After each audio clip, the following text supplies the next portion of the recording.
I'm on my laptop, so it's a little different. Right. All right. Welcome, everybody. This is, if you can believe, virtual training 15 that we're going to be doing today. And I'm the presenter, Charlotte Guy. Um, and as we go to our next slide, it will show our agenda for today.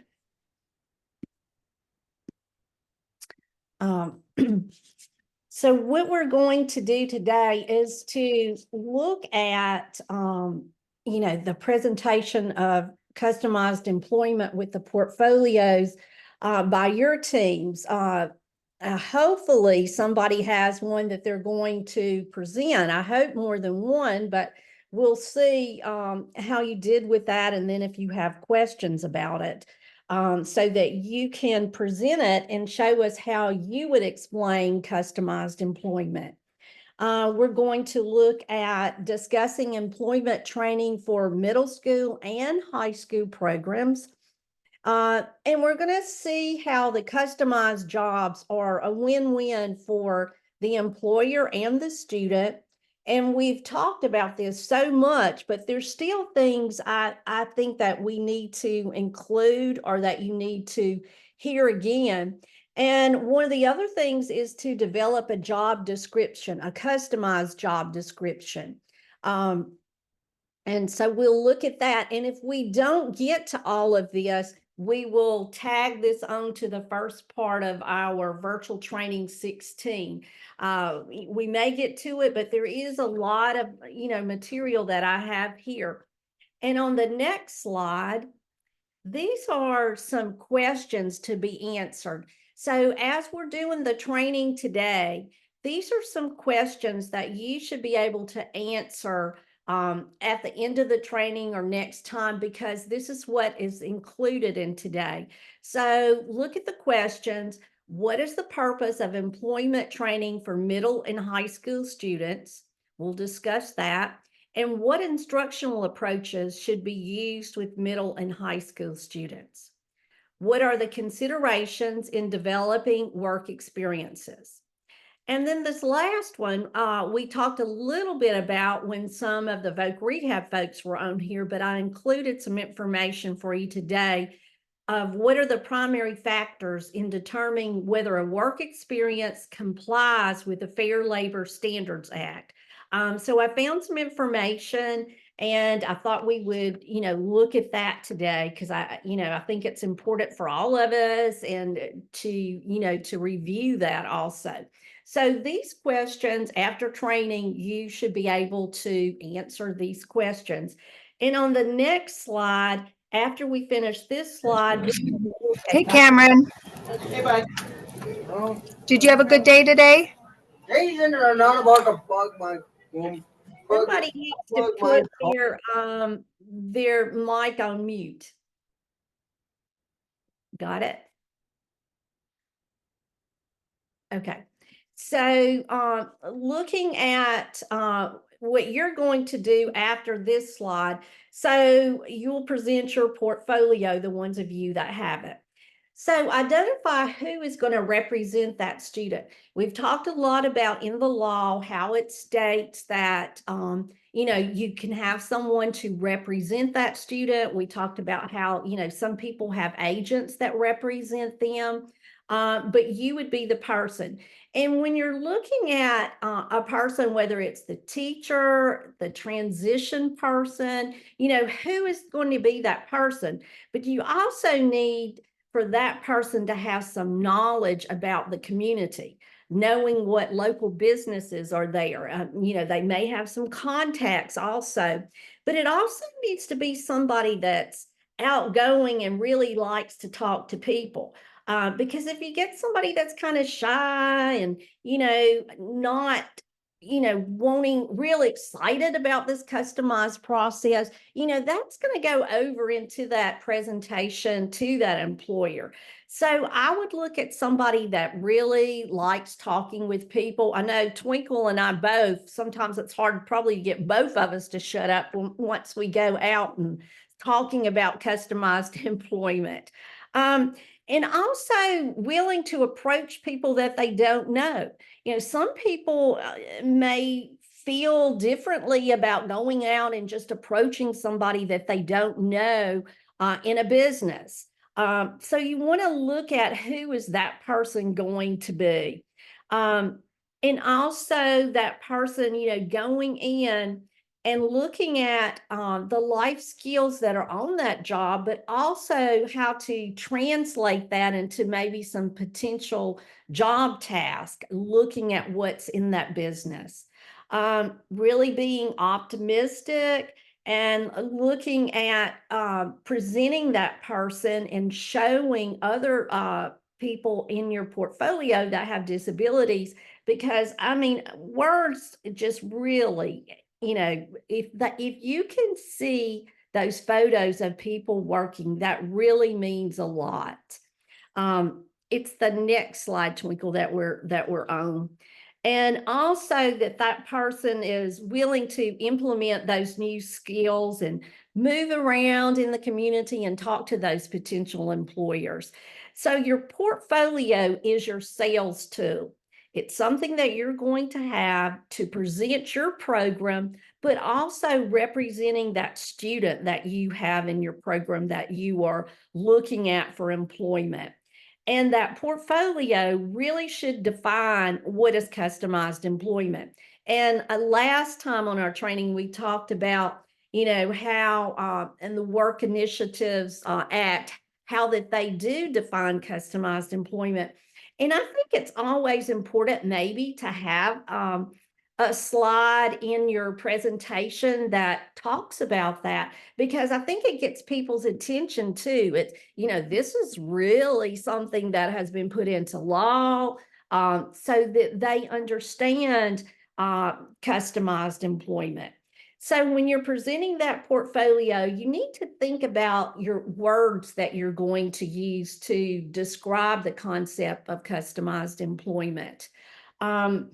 And that's why I said also in our last training, you know, it's important to practice what you're going to do, not just go in there and not have practiced with somebody, maybe one of your coworkers, or maybe even a family member at home, or practicing by yourself. It's so important to be confident in what you're presenting to that employer. And you're going to describe that concept of customized employment also with those photos of students. And again, you know, photos are worth 1,000 words. We've heard that so many times. So I think that's important for you to have so that you can introduce your program to that employer. And it may be that you're making a presentation at, it could be Rotary Club, it could be the Chamber of Commerce, any programs or clubs in your community that you could go to and present. You could use this portfolio to show them what customized employment is and how it would benefit them as an employer. You know, you may have somebody that's there that's really interested, or they may know somebody that they want to give you a name of that person for you to go in, and they can open those doors for you that you may not have been able to open. So anytime I had an opportunity to go out and present the program to different organizations, I really tried to do that, and I tried to be there and be confident in what I was talking about customized employment. And it was so important too to show them those students actually working on a job, whether it was in school that they were working on a work experience, or if they were out in the community volunteering, whatever. It means a lot for them to be able to look and see that this person with disabilities is working. So I think that really makes a difference. Okay, so we're ready for you to look at presenting. So who do we have that's ready to present? And for some reason, I don't have anybody on here I can see. Okay. If you need Charlotte, I can see them too. Okay, all right, now I can. I Oh. couldn't. I I don't took the know. PowerPoint down for a minute. I know there's 2 teams that have worked on their PowerPoint. This would be a Oh. great time to get some feedback. Come on, volunteer. Natrona, okay, thanks. Natrona's ready to share. Way to be brave and go first. Yeah. Good, thank you.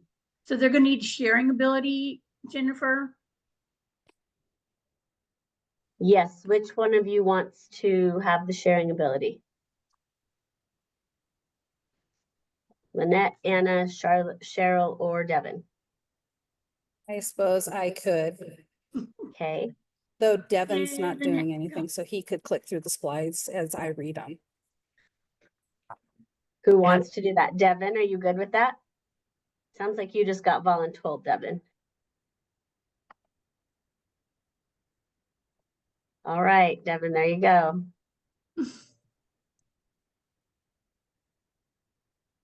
I have it up on mine if you can share it. Oh, do you Should want him be to the share off share. yours?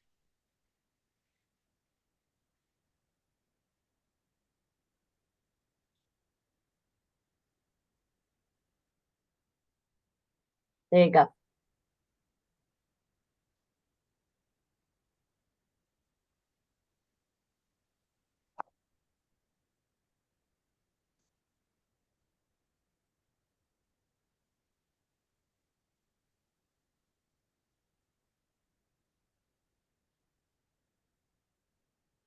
To do your share It's not letting screen. me share my screen. It should. Let me double check that you have permission. Yep, you have permission. I don't know if I can share my screen because I think we're locked down with the school district computer. Can I just, it's in our Natrona file, if you can bring that up. Sure. Sorry. They don't like us to be able to go places in Zoom. I'll One look for it second. while y'all talk if you want to talk a bit. Cheryl did amazing on this part of it. She was the rock star on this.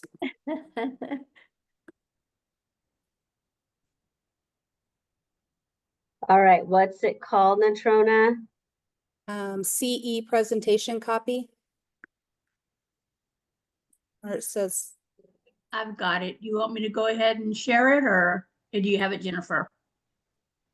Go ahead. If you're ready, go ahead. Okay. I'll make sure I'm in share mode.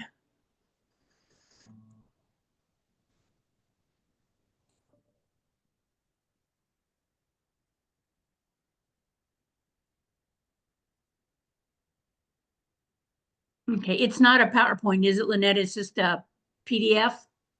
yes. Okay. Okay, y'all seeing it right now?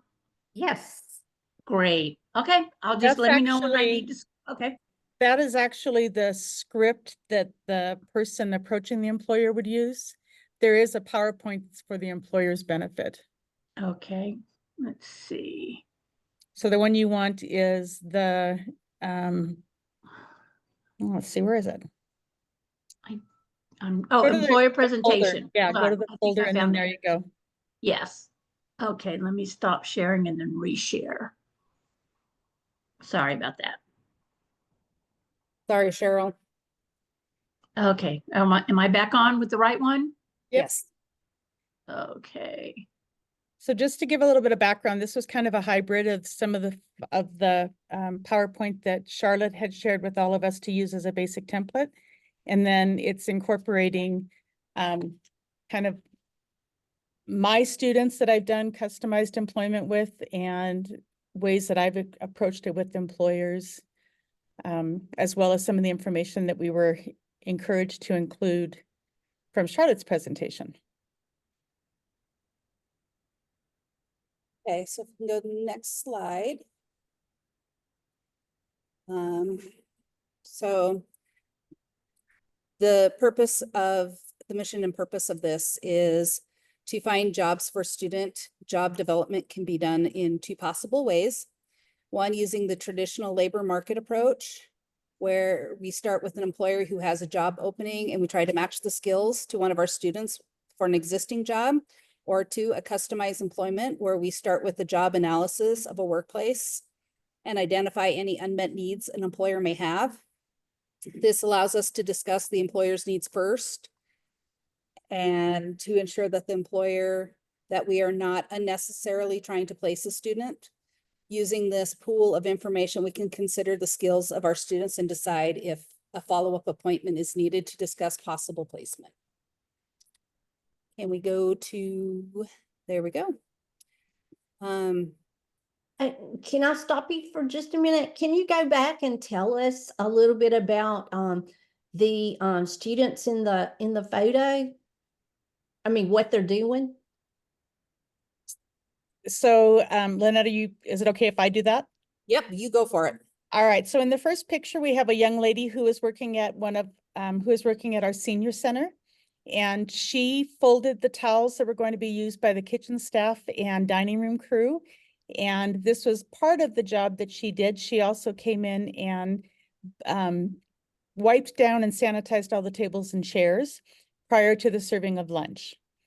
So that was an opportunity that came forward because they were requiring their kitchen staff to come into the business and take care of that during non-customer times, which meant they had to work longer shifts. They weren't always available to work on what they really needed to do, which is prepare the food that was going to be served at the senior center luncheon.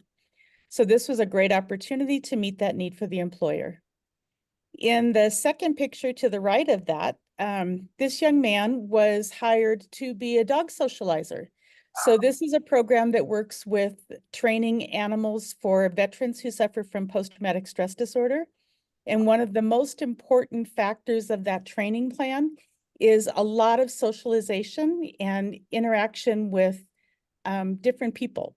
And so this was a great opportunity for a student to come in and literally play with the dogs that met the need of the employer. And it was something that could be done, you know, different dogs, different processes. The student just kind of had a set schedule that fit the employer's availability while they were training to come in and provide this extra socialization.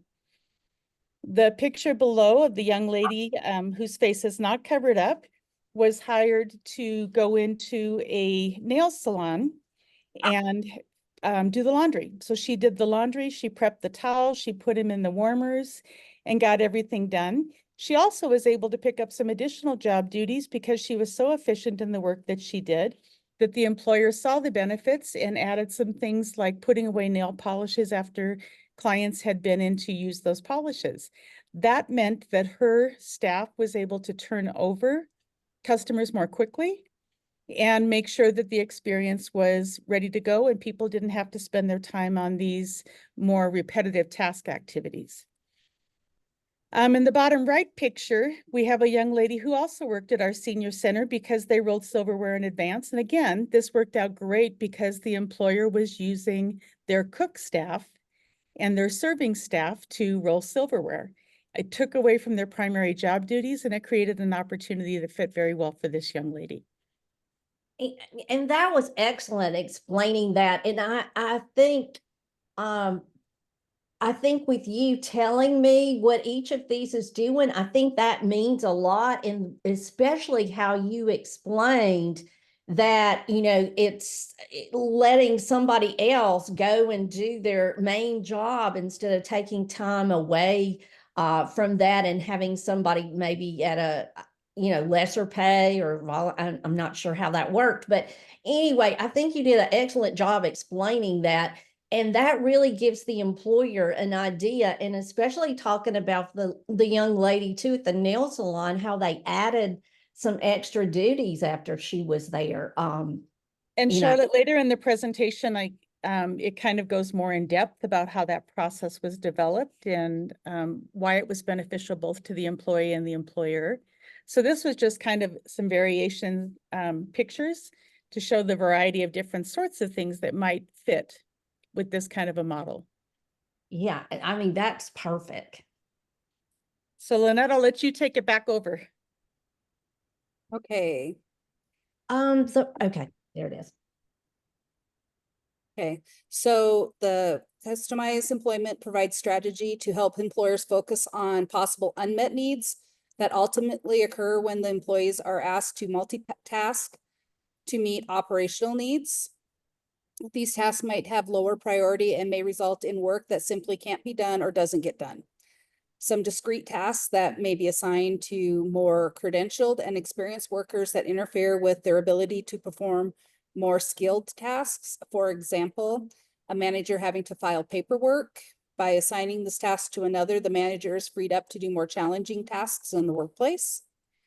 It can also help expand your business. For example, instead of contracting for a service, an individual can be hired to meet the need and create an additional profit stream. And an example show A is shredding confidential documents for a business that converted their paper files to digital files. The business would have to pay a document shredding company to pick up the materials and shred them and then dispose of the materials. This would have cost the company significantly more money than hiring A to shred. Plus, the recycled papers could be repurposed for packing items to be shipped to customers. Initially, this was intended to be a seasonal job offering, but it was so successful, the employer kept it on as a permanent position. I am so sorry. I don't know why my computer, it has a mind of its own today. Am I on the right slide? Yes. It's been jumping. Okay, sorry. And here it's why tries customized employment. The purpose of customized employment is to help people get jobs. Customized employment helps employers tap into a sector of the workforce that they might not otherwise not benefit from. It is encouraged by the U.S. Department of Labor and is defined as a process of individualizing the employment relationship between the employer and the prospective employee.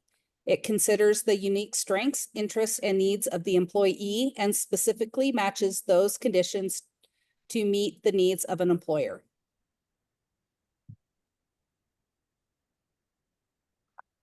Okay.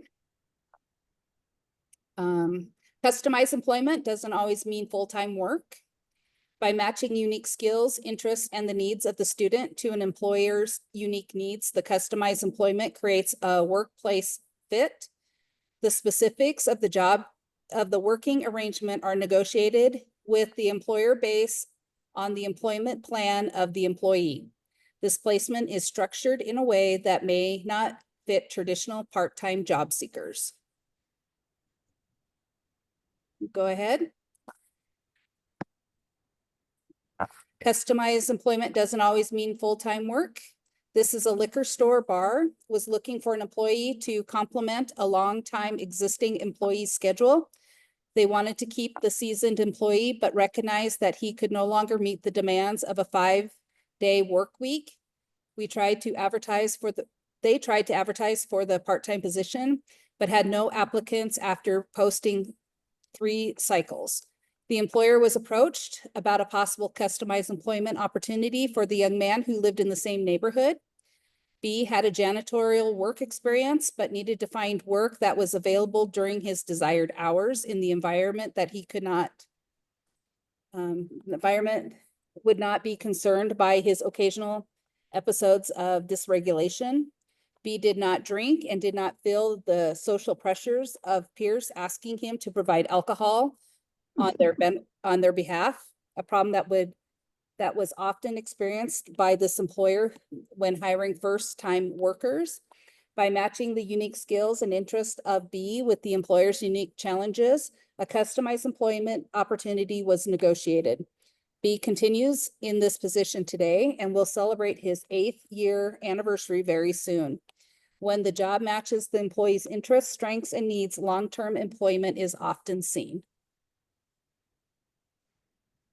Go ahead and go to the next. The customized employment experience happened following a visit to the business by our class to play a special session of bingo as a community activity.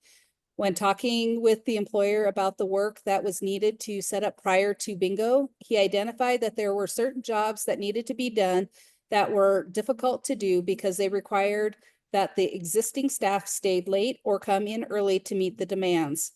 He hadn't tried to hire someone because it wasn't enough hours to attract applicants, but it posed a perfect CE opportunity.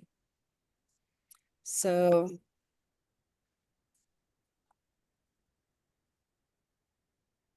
Lynette, if you back up and go over what's on that screen that the employer would see.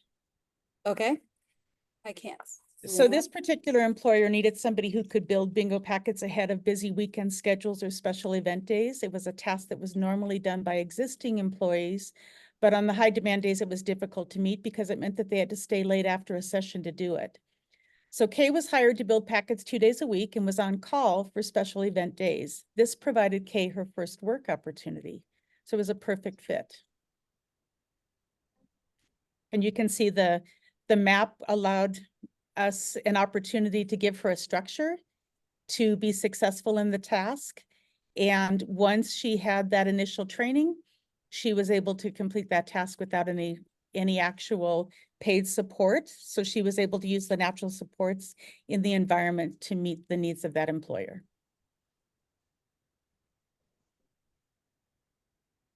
Okay. Prepping work, talking points. Jay needed to find a job that could match her available transportation options. She did not want a job that was too overwhelming or had specific deadlines to meet and liked doing familiar and repetitive tasks. When talking with this employer about their operations during a tour, it was noticed that they used pre-rolled silverware. I asked the employer who was responsible for this task and how it was working for them. She informed me that while it was necessary, it was challenging. She had to keep her kitchen staff after their scheduled hours to complete this task. Jay offered an opportunity to meet this workplace problem, and a great customized employment situation was born. So it was a few hours a week to do and had to be done at specific times of the days that didn't interfere with the customers. So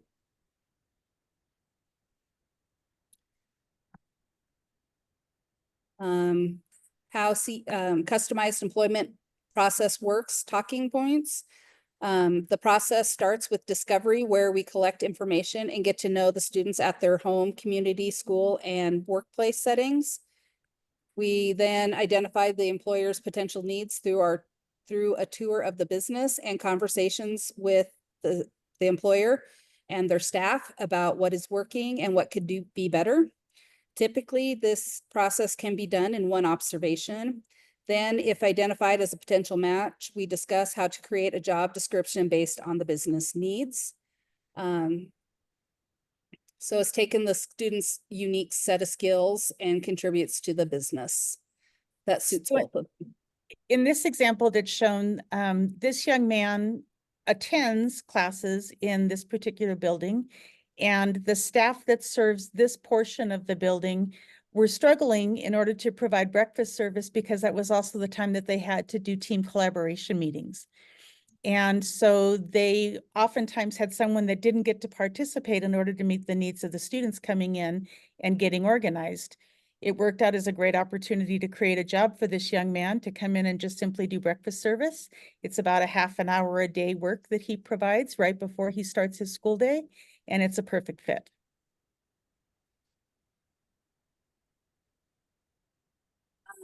If unmet needs are found, we meet to negotiate a job description that meets both the needs of the employer and the job seeker's contributions. We present a visual resume of the potential employee match. The potential employee comes to meet with the employer and they discuss the customized job, how the customized job might be arranged. And this arrangement must work for both the employer and the job seeker, or we don't consider them to be a match. And here's some possible targets that Cheryl has used in the past when she's looking at customized employments and some of her students.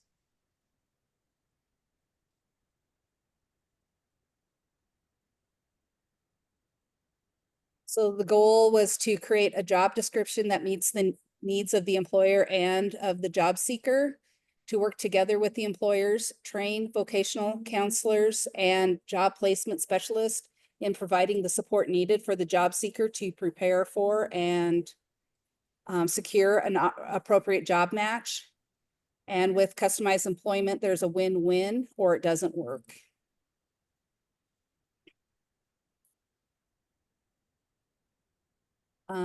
There's benefits for both the employers and the employees. The employers' workplace needs are identified that may be met by a unique employee skills.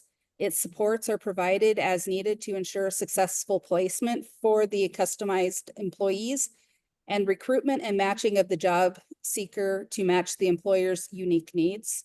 For the employees, it's an in-depth discovery of the applicant's strengths, needs, and interests to identify what works. A customized plan assistance to target potential employers and contributions. Representation assistance to negotiate a customized relationship. And resource identifications to pay for necessary supports. And I think that's it. Well, I think you have an excellent portfolio. Just, the only thing I would suggest is just, practicing more to have more of a conversation with the employer as you're presenting it. But the material in there was wonderful. Anybody else want to make some comments?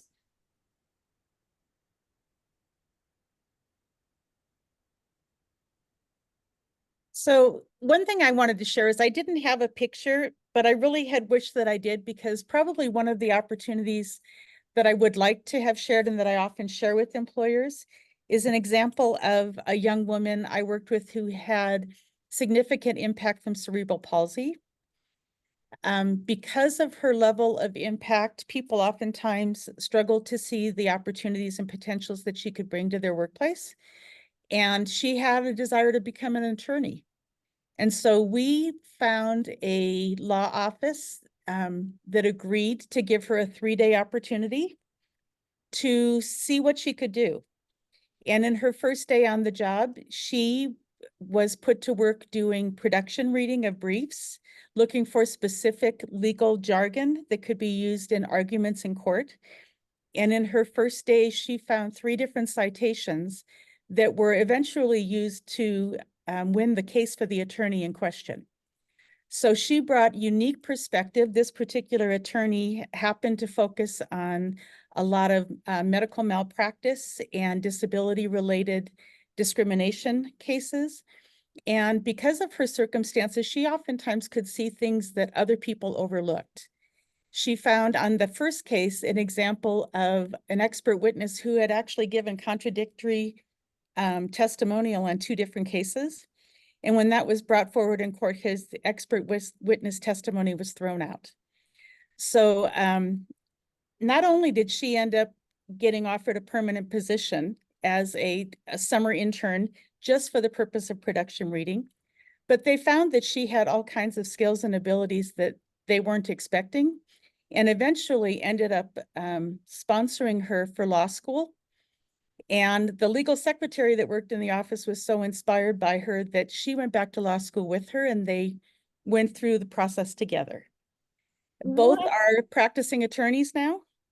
And this young lady worked for the Attorney Generals of Wyoming as a disability advocate. So Wonderful customized success. employment, customized employment has potential at all different levels of difficulty. It is not just indicative of individuals who might only be able to perform lower skill tasks. Given the right fit, there's unlimited opportunities that can be matched when you have an employer who gives the opportunity for someone to come in and show their skills. Thank you for sharing that. That's a very impressive story. And I think that just shows so much, just because when you see somebody really impacted by physical disability, people ordinarily think, well, what can they do? That is a real success story. Y'all did a great job. And just like you were just telling us about that young lady, make it flow like that. And your stories about the students that I asked about, those are great success stories also. I mean, that is wonderful. My stories are so old. I love hearing about what y'all are doing. Lots of opportunities with customized employment. Thank you, Cheryl. That was a great job. Okay, let's give them a hand. That was wonderful. Okay, we have anybody else? Twinkle, who was the other group you said had a portfolio? Well, let's see if they volunteer. I don't want to put them on the spot. But they have their Oh, cameras off dude. right now. Do you want me to call them out? Yeah, see if they Y'all will. have it in your folder. Y'all have a great presentation. You sent me an email this week about the homework assignment and the team. Going once, going to Anna, are you there? Anna's team just presented. Yeah, I'm part of Natrona. That would be Anna, Devin, Cheryl, and Lynette. They just presented. Sorry about that. I still get people mixed up on the teams. And that's the only one, because yeah, I checked the folders and I didn't, unless someone else uploaded something over the weekend. That was the only one that I saw. Okay. So, Dion or Nikki, do you have anything or even just a start you would want to share?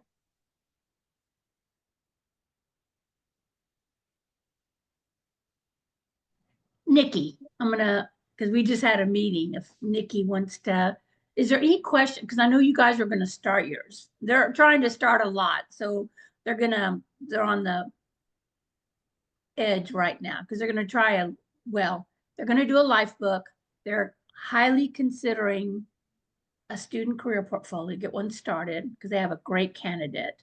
But you also were asking about your homework assignment. Did you have any questions about it? Where's Dion was on a minute ago. I'm here. So There you are. I'm sorry. Sorry, no, I went to the bathroom real quick and so but I want to do, Nikki's going to do a life book. I'm going to do the career portfolio for a high schooler. And we're just trudging along. So Well, I'll take advantage of the time. Did you get the forms that y'all needed?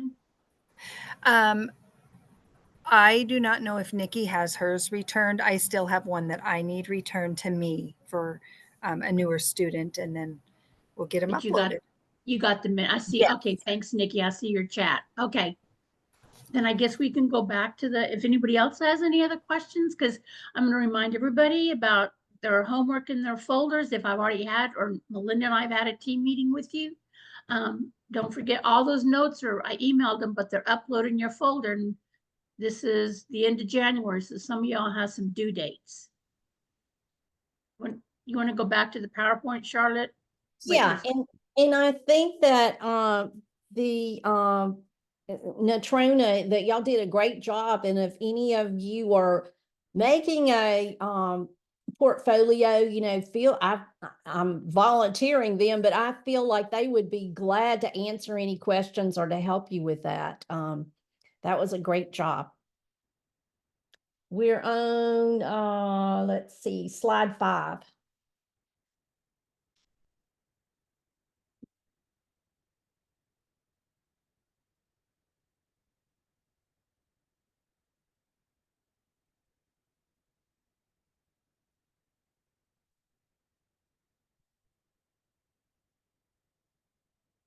Okay, there we are. Looking at this slide, when we look at research, it's the next one, Twinkle. Yeah, right there.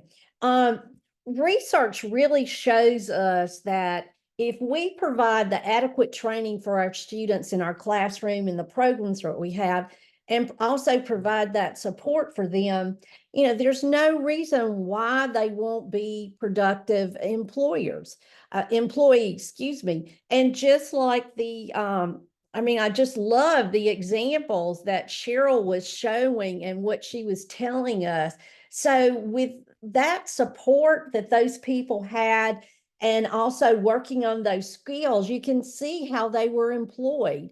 And there was an array of different skills that those folks had. The girl with the bingo, what a great opportunity there too. And it's showing you how those other people, can go on with their jobs instead of staying late and getting things done there. So our programs at school, our secondary programs, they really should be designed to help those students to get paid employment before they exit school. And it's not any less important for our students that have disabilities than their peers working out in the community. And it's so satisfying for most of those students, and I'm sure the ones that we just looked at, for them to be productive and a working member of their community. And it really does a lot for their self-esteem. And I'm sure that Cheryl and the other folks from Natrona could, tell you that about those success stories. So it's really important when you're looking at the curriculum in your classroom that you're looking at those skills that's going to help that student succeed in the workplace. And also looking at teaching, work ethic so that they can succeed. It's just so important, and research shows us that. It shows us by having these programs and designing them to work with our students that they can be and they will be productive employees in our community. Charlotte, can I add a comment to that based on, so I am the State Rehabilitation Council Chair in Wyoming, and one of my council members sent me an email today asking if this is something that the council needs to take on, because the funds available to support individuals with more complex needs as adults are tremendously limited. And this person had gone before the Extraordinary Care Committee, which is a process in our state to allocate greater levels of funding, and was basically shut down because the person was advocating on behalf of having dollars to support a long-term job coach or a long-term interpreter in an employment site. And I think the message that I shared back is, this is the reality, that if we don't maximize every possible opportunity while these kids are in school to build relationships, identify natural supports, create opportunities for job situations that do not require a person to join them to get it done long-term, the reality is that there's no place for them to go. They do not have high enough budgets to support those goals. Vocational rehabilitation, while they will support and provide services, even in customized, in supportive employment situations, it's still a time-limited service. Thinking that you can just hand it over to a third-party agency who's going to take that on long-term, people have no idea the cost of doing so, and how limited budgets, where the process right now for funding is not that the dollar amount someone gets is based on their need, it's based on the available dollars being equally allocated across the board, unless there is a life-threatening situation. So the likelihood of somebody getting everything they would like to have as an adult in terms of resources is very, very small. I think for that reason alone, really understanding how important this process is throughout the cycle, and you can't wait till somebody's 16 to start it. They have got to develop an awareness, the base skills and understanding of the expectations, the ability to start working with less direct supervision. All of those things have to be developed over the course of time. So with the young lady that I had originally done the career portfolio information for, but ended up not using her as our individual for Natrona because she is going into a job situation. We have had this whole year to focus on making that job work. And every time we turn around, we're finding a new wrinkle that we need to work through while she has the benefit of school job coaching for free. So we're working with agencies, we're coordinating services, we're getting everything in place. But the reality is we're also helping the family understand where their financial obligations and supports are going to be long-term for this. So I just wanted to really emphasize this process is so critical. And with Wyoming being an employment first state, funding will always put emphasis on getting a job beyond in place of day service programming. So a lot of people think they're operating under faulty thinking that there's always going to be somebody to take care of these folks, and there is not. No, and thank you for sharing that. And I think too that in listening to Cheryl, you know, it's so important for those natural supports. And that's something that we're going to talk about some in our next training is some of those supports and natural supports. And, you know, because like she's saying, there's not always money there to hire somebody to be with that student. So yes, I agree with everything you said, Cheryl. Anybody else have a comment? Y'all are all quiet. Well, if I might add, and I appreciate that comment, Cheryl, because the beauty of this is really bringing it to the school level. So when they, I mean, so like you said, getting the parents ready, and that's, you know, getting the student understanding all that goes into it and on it. And I can, if I may, take a little time, just when I had to become a diagnostician because they were eliminating my previous position, but it was the best, you know, career move that someone made for me. But, and then I also got moved to an elementary campus that had the early childhood classes at that time. And I was like, I am not ready for these little ones. I'm not ready to tell parents, you know, because I'd always been middle school and high school. And I hope I'm not repeating myself, but, you know, that was after Texas had passed it. Well, no, federal law had passed a transition law that we had to begin planning at age 16. So I had a great message for those parents at those initial ARDs, you know, to say, we're going to get ready because by the time they go to the high school, we're expecting them to go to work or college and back then college wasn't, Texas is doing a really good job at developing some college level classes for folks with developmental disabilities. They're really moving forward with that. And because our students can stay through our system through their 21st birthday, you know, we get used to, because initially I think a lot of people say, oh, we got to send a job coach with them, you know, and that's just not possible. We never had enough job coaches on our campus anyway that could go off campus and go to the different job site, you know, when students are just looking. So I think that's a real important point that you made, Cheryl. And as you go forward and talking to administrators, the fact that we initiate this at the school level, you know, so it's just a hiccup when they move into the adult services because that's already been settled. That's already been decided and how and who and when and where. And like you've heard me say this before, our mantra was if they're graduating Friday, if we knew we did a good transition plan, if our students graduating Friday night and Monday morning, they know where they're going and they know where they're going to be and they know what they're going to do, you know, and then on their own by natural supports, you know, a lot of our students, you know, advanced in their jobs where they were at, or they changed careers or, you know, way past our expectations. Like your young lady, the employer said, oh, wow, I've got some more. I mean, when you said her nail salon, because I went with a friend of mine because she was going to get her nails done. And I thought, I'll go. She goes, come with me. So I have someone to talk to while I wait, because we had to wait while they cleaned the station before someone else came in. You know, I'm sitting there going, there's a job need here.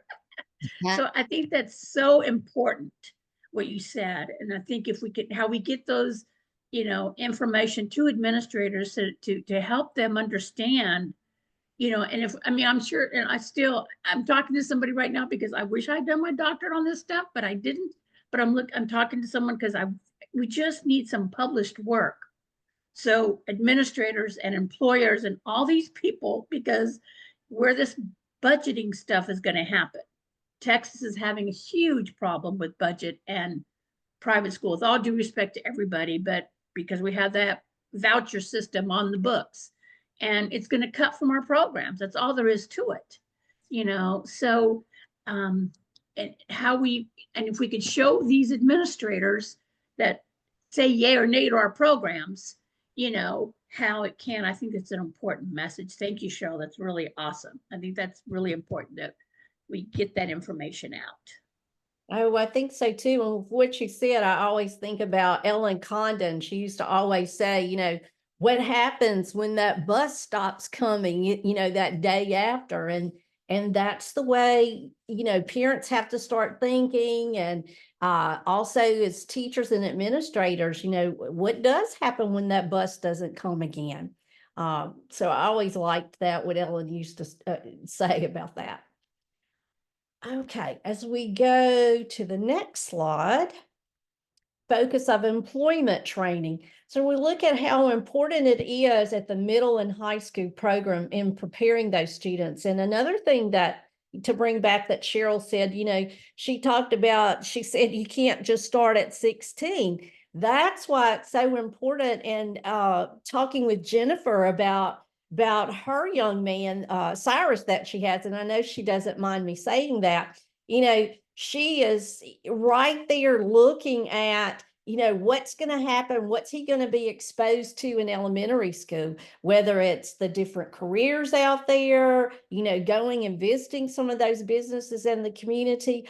All of those things are so important for our elementary students, not to just wait until middle school. There's so much that needs to happen at the elementary school and going up. So the person that's doing that life book, I think, you know, you really get a lot out of that, showing the parent and also showing the other teachers at the school for the next year about the student you're doing the life book on, because you can present them, whether it's an elementary student or a middle school student.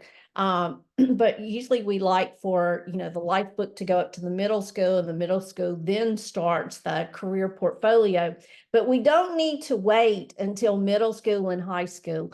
And, you know, just listening to Cheryl and listening to Twinkle, that really is an impact for those teachers to start early. So we are going to look at some of those strategies that you can use for those middle and high school programs to use to help those students achieve those outcomes for them as far as looking at employment. And you can bring employment up. You can have those skills in whatever whether you're teaching reading, you're teaching math, you know, you can have those skills that you're working on. When you're looking at math, you know, you're looking at time, you're looking at money. Those are things that are very important for employment training. You know, you just really need to bring that into your curriculum and your curriculum guides that we developed. You know, there are activities in there that you can use with all levels. So when those are complete and Jennifer gets those out to you, you know, that's going to be a great resource for you to have with your students that you're working on. Our next slide. What is the purpose of employment for middle and high school students? And that was one of the questions that we had that you'll look at to answer those. But on this slide here, I listed programs that should be focused on 3 activities: teaching work and work-related skills. And what I had just said about using that within your curriculum. And then identifying those work and work-related skills and preferences. And spending time with those students, you're going to see what their preferences are, whether you're spending time with them at school, on an in-school job, or if it's going out into the community, looking at what their preferences are. And then to determining that support necessary for them to be successful in the workplace. And if we start early with those supports, we're looking at the supports, the needs the student has while they're in school. You're working with them, you know what support they need at school, and then transferring out to the community. What supports are they going to need? And also, we're going to talk a little bit later about how to look at those natural supports. You know, there may be coworkers there with the young man, James, that I often talk about that still works at the sheriff's department. I was his teacher and I had 2 assistants also, but I also had 10 other students in the classroom, and I couldn't always go and be the trainer with him for his 3 hours of the school day, or neither could the assistants. We tried to rotate it around, but also we found that natural support, a coworker in there that worked alongside him that also was able to provide that support. And that was something that we had gone in and done some training with her, and it wasn't taking away from the job that she had. That's something also that you have to look at when you're looking at those natural supports. But there are natural supports out there, and I know that those of you that have students out working, you probably have examples yourself of how you can use those natural supports. And I just can't say enough about how impressed I am with the work that you all just showed with the students that you've been working with. And our next slide. You know, Charlotte, I just want to interject and say that thinking, just giving that example of the importance of starting young and, and age 16 not being early enough. And I just want to reiterate, and I know you guys have heard it from me before, but not only is it not early enough just because it doesn't allow time to justly do all of the transition focused pieces, but honestly, we have to be thinking from kindergarten, I look at Cyrus and I think about the work habits that the child is developing, or the behaviors, or those things that, if we don't have high enough expectations from the get-go, then we're not setting them up for post-secondary success. And that's really what it's all about. Or if, I think about being in a meeting where I had, a team member say to me, they're like, well, why wouldn't you want him to have one-on-one and be pulled out all day? I mean, like, if I could have a kid, and trying to kind of, they kind of wanted that kid out of, him out of their classroom. And I just said, you know what? Nobody ever proposed that to me for any of my really high performing kiddos either. And it would be true of any of us. But the reality is you don't learn all the important social skills and communication skills when you're isolated and away from that peer group that you've got to learn to function in. So thinking about all of those pieces when we think about where do we place students, and when we're ready to transition them out, do they have the skills to be transitioned out with? Because if they're a kiddo that, has been sitting out in the hall with behaviors, but now they're aging out or whatever, are we really doing them justice if we're not sending them out with the necessary skills to be successful?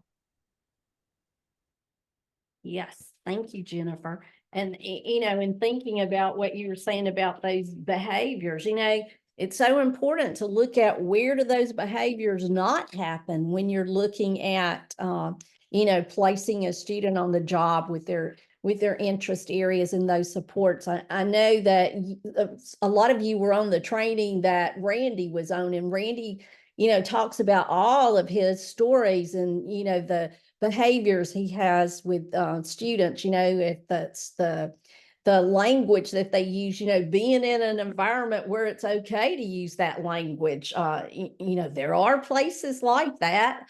So it really makes a difference. And he works with a lot of folks that have, how do I say it?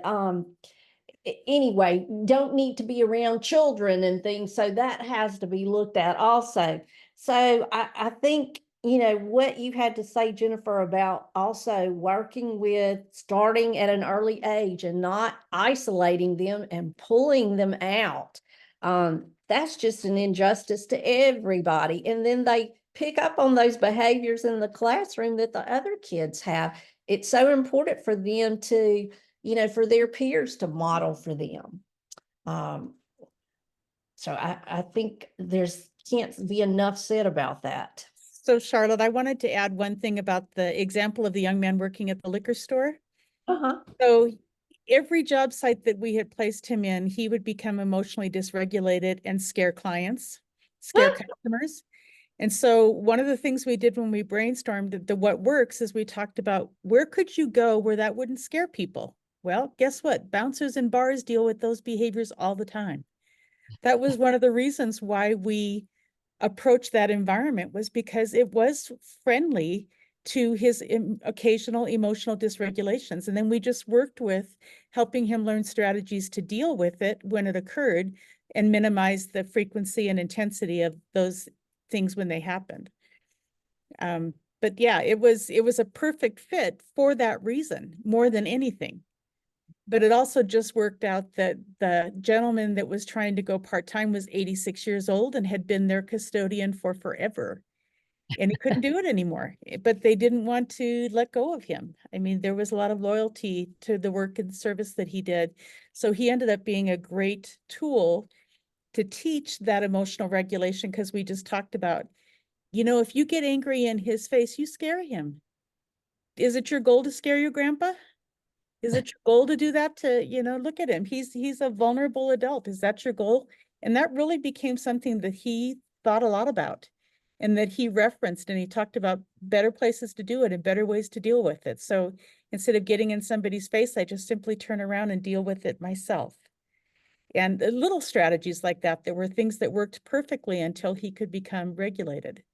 But the bar was a perfect environment. I had to really explain it from the part of school, though, why we were going to a bar 3 days a week. That was a problem.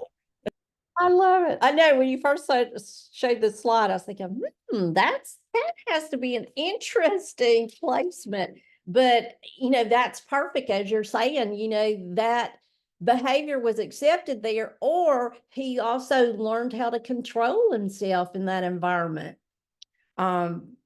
And that's what we have. We can't look at our students and say, oh, there's no place we can put them because of this behavior or whatever. So that's where we have to look at, where does that behavior not occur? We have to watch that student.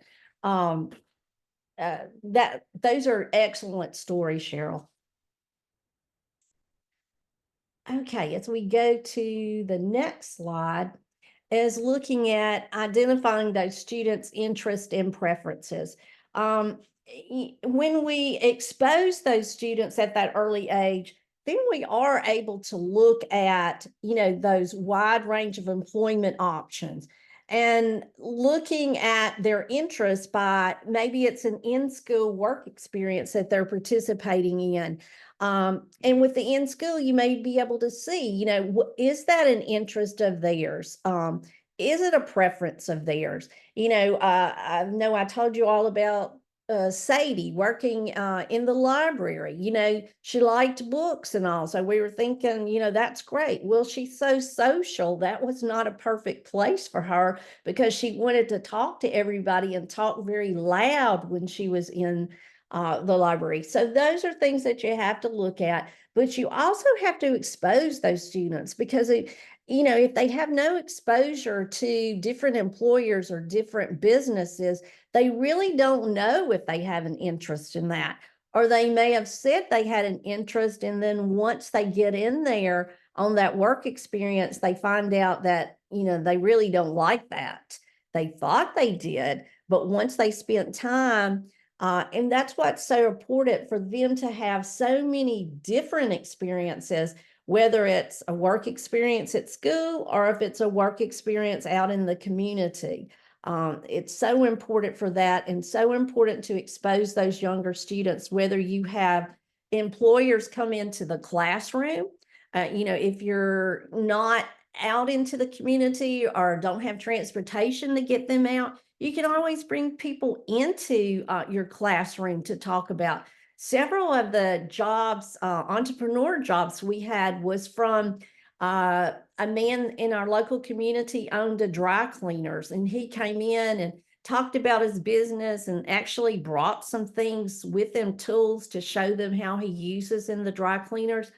And we had a young lady that opened her business of, she would take in laundry, and also ironing clothes. And I think to this day, she still does that at her house. So she had an interest in that. And then it created more interest when somebody from the community came in and talked about their business, and they actually you could get paid for doing those skills that she enjoyed. Not everybody enjoys ironing. And so anyway, my students taught me a lot about those domestic skills that I really didn't have. I learned so much from them. And then we also had someone come in and talk about their florist that they had, and how you went about getting the flowers and what you were doing. And so we had a young man that had a business within the school of, he would buy wholesale the flowers and then would sell them to the teachers that placed an order during the week.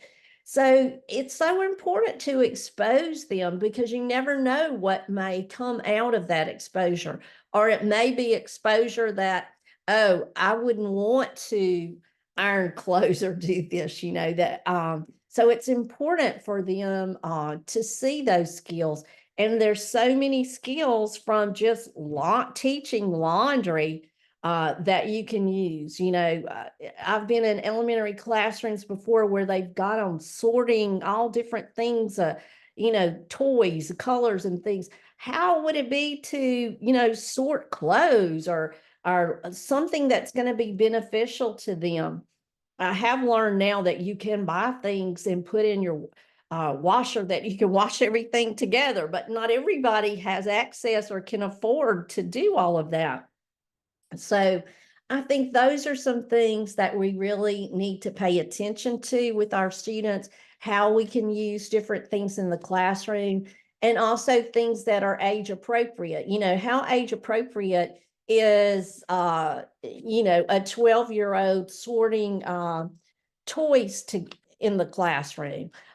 So, make it fit, make it be something that they would enjoy and something that they're learning from that they can also use out in the community or in their own home.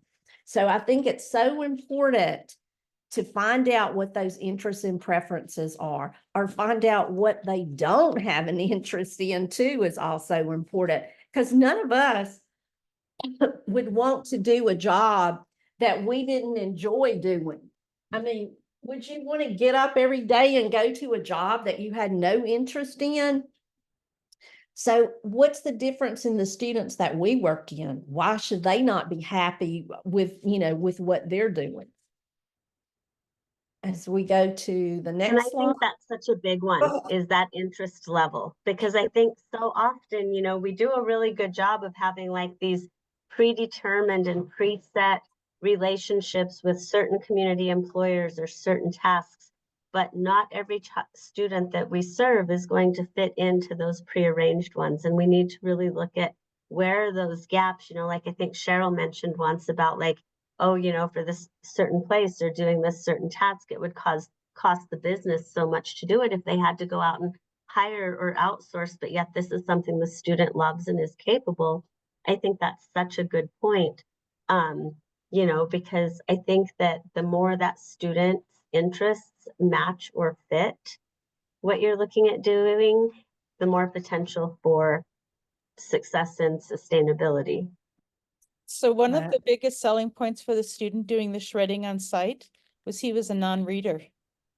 The employer didn't have to worry about confidentiality.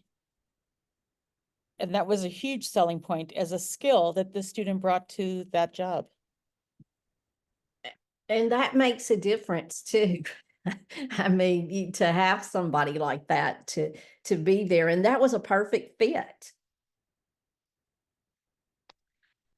Looking here at supports, and we've hit on this a couple of times today, but there is so much more that we could talk about with looking at supports. And again, those formal supports are, paid people, paid peer professionals.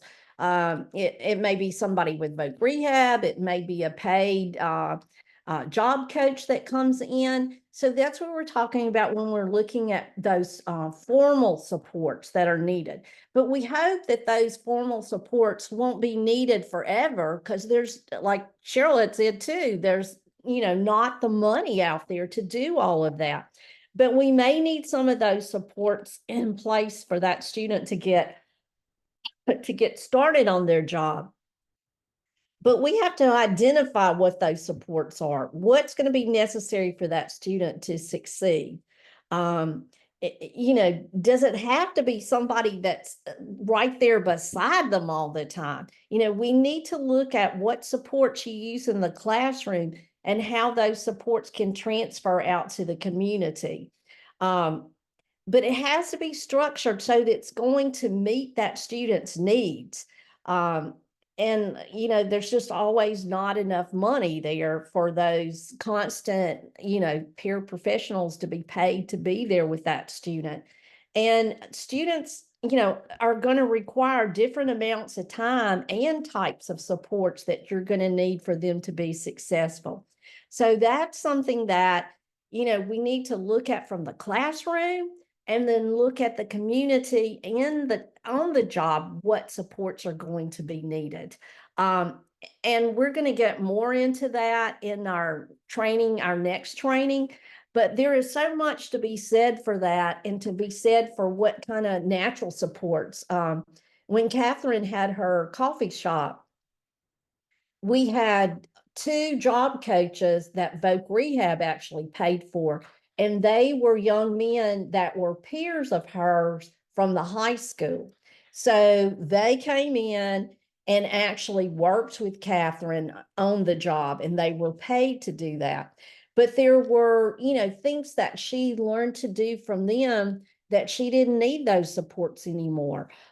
We always found that, we did have to have some support there as far as money. So we had to work on how could we make this work for her, not having to make change, making the prices that, that she's getting whole dollars there. So we also worked on those things that we saw that she needed that help on the job into the classroom. So we were able to work on those money skills in the classroom because we saw that was an issue that we really needed to address with her. So that changed what we were doing within the curriculum as far as working with her on the money skills.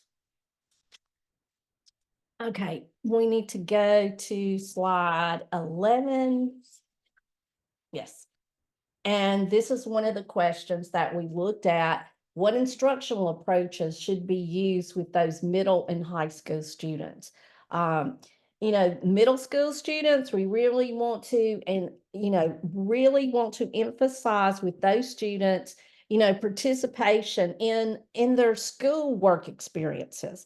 It may be an issue with transportation with the middle school students. I don't know your area or your school district, but and what you would do is, and most of you already have work experiences because you've talked to me about that. The ones of you that don't have work experiences at school, I think you have people here that are working on this project that could share the information, how they went about getting their work experiences in the middle school.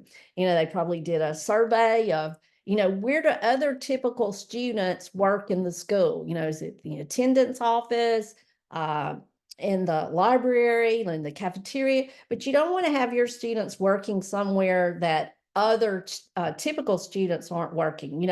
As far as if there's not any typical students doing any type of janitorial work, I don't think your students should be put in that situation. So those are things that you want to look at as far as your work experiences. And in middle school, we're helping those students realize and understand really the importance of work and how working, affects your life, and explore those different types of careers for those students, because there's no reason they can't have a career. And we want them to have those positive, relationships with their typical peers that are there in school that they might work alongside. I know some of the typical peers with my students, you know, they would go with them if it were, we had a school store and they decided to have the school store in our classroom because that also gave our students a work experience as far as buying school t-shirts, other things that they had to represent their mascot and things in the classroom. So we were able to work on those things, and also a typical student to come in and work beside them. When we get to high school, we really need to expand and look out into the community and more community-based work experiences, because we're hoping, or we're wanting those students when they exit school to have a paid job. So we really need to expose them to all ranges of employment that's out in the community. And when we first started today, we talked about that person that knows the community. You know, it's a really good idea, and I'm sure you can do it on, you know, Google it, to have a list of all those businesses that are out in your community, or businesses that are close to where those students live. You know, I didn't have Google back then. I just had a pencil and paper, and somebody would drive me around and I would write down all the different businesses that were available in the community and also close to where some of my students live, because they may not have had transportation to get to work. And I wanted to see what was near their home and who knew someone within those businesses. So it's so important to know those businesses in your community and have a list of them. And again, now you can go on Google and you can do some research with each of those businesses, you know, the times that they're, the days and the times that they're open, and, you know, what is included in their business. So I would actually have a list of those things if I were you, for the students, about the businesses within the community. And then also when you're talking with other folks, to look at those interest areas, and some of those areas may be identified with the high school students when you're actually having their employment planning meeting. And if you've already done some research, you know, that's already done for you. And then to see who at that employment meeting may know somebody at that business, to get you in the door, to go in and present to them. So all of these things are so important for you to look at. Now, I'm going to stop right here because we have probably about 5 more minutes. And there's things that, you know, we really need to talk about as far as like the Fair Labor Standards Act. And I don't want to just run through that and run through the job descriptions. So I think that is something that, you know, we'll save for our next training. But you have the PowerPoint. So when you go back and look at those Fair Labor Standard Act guidelines, this is the guidelines that were developed with Department of Labor and the Department of Ed together. So these are things that you can read through. And then when we're on our next virtual training, you can discuss that, you know, after reading through these, and give some of your input about it. And also those, I think there were 4 questions that we had put at the beginning, and I also put them at the end that you would answer. So those are 4 things that on our next call that you can talk about, and you can look back at your PowerPoint and then some of your experiences, because I think we learn a lot from each other, just the stories that you have all told today. I think we learn from that. I think you learn more than me just sitting here training on each of these slides. I mean, this information is very important, and it's important for me to give it to you in this way. But I also think it's important, the things that you have to contribute, because I think it means a lot. It's real life things that these students that you've worked with, and sharing these stories. And especially knowing that you have some very, you know, these programs are, wonderful that I'm hearing you talk about.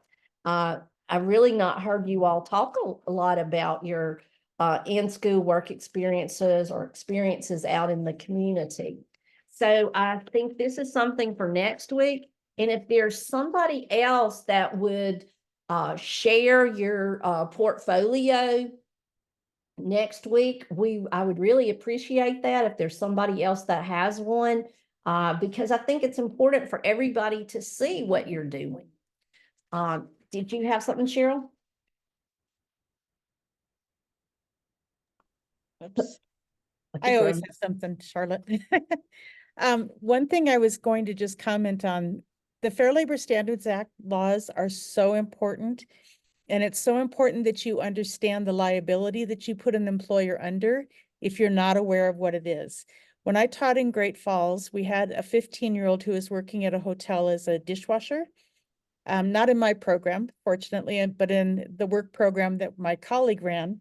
And this young man frequently punched out after 7 o'clock at night because he would stay until the dishes got done. So it might be 7:45, it could be 8:30, it could be whatever. Well, by his age, he could not during the school year work between 7 p.m. and 7 a.m. That's what the Labor Standard Act was for 15-year-olds. So what happened with this hotel is there was an immigration violation that someone had reported to the state wage and hour board. And so whenever there is a federal complaint, they come in and they audit for all federal laws to make sure that businesses are in compliance with all. And each episode of that student working outside of the Fair Labor Standards Act hours constituted a $10,000 fine. The hotel ended up with a $625,000 federal fine that had to be paid because of that student's work experience. Now, the school district ended up paying half of it because of the responsibility that they felt they had in setting that employer up. But the employer was only doing what they thought was in the best interest of the kid, as did the teacher, but not knowing the law put both organizations at incredible risk. So it is so important to have the paperwork in order that if there is a federal audit, you need to be able to go back and show where in the IEP that is written that will be done in order for it to be an expansion of the classroom. You need to show that you are in compliance with the hours that are expected and the work tasks that are limited. So when we get to that part of it, it is so important for people to pay close attention and to school themselves on that if you are going to be doing anything with employment. Exactly. And, just think about that hotel, that money. And, ruining our programs by not knowing. And as teachers, I think there's a lot of this that we don't know. You haven't been exposed. So those are some things that we want to talk about. And then if you have things next week that you want to include in this, I would appreciate it. I think today has been a great training, and I think it's been great because you all contributed, and it wasn't just listening to me the whole time. Because I know, you don't want to listen to me for 2 hours. So I think that we got a lot done today, and I think that you all contributing made it even better. Anybody else have a comment? Twinkle, anything? I would just say great job. Thank you. And to the Natrona team, thank you so much for being willing to share, and to share what you're doing, because I think not only in each of us, each team getting the coaching and starting to feel more and more comfortable with it, I think it's also exciting to see our peers take those risks to share and to see that, oh, okay, we're on the right track, or, oh, this is what we're doing, or, oh, that's a great idea. I'm going to think of that one, So I think that when everybody can share like that, we just add more tools to our toolbox. I agree. Thank you, everyone. I'm going to go ahead and stop the recording.